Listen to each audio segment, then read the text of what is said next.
بسم اللہ الرحمن الرحیم۔ السلام علیکم ورحمۃ اللہ۔ ہمدرد ڈائٹس میں آپ کو ویلکم کرتے ہیں۔ امید ہے کہ آپ سب دوست خیریت سے ہوں گے۔ آج کی ویڈیو کا موضوع ہے پپیتا اور اس کے چند فائدے۔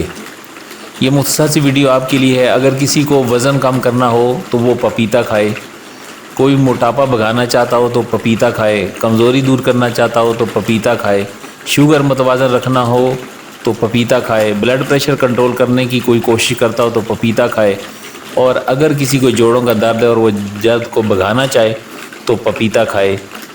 آج کی یہ ویڈیو اتنی مختصر ہے، اس کو آپ دیکھیں، سمجھیں، سنیں اور اس پہ عمل کریں تاکہ اللہ رب کریم ہمیں صحت مند زندگی عطا کرے۔ السلام علیکم۔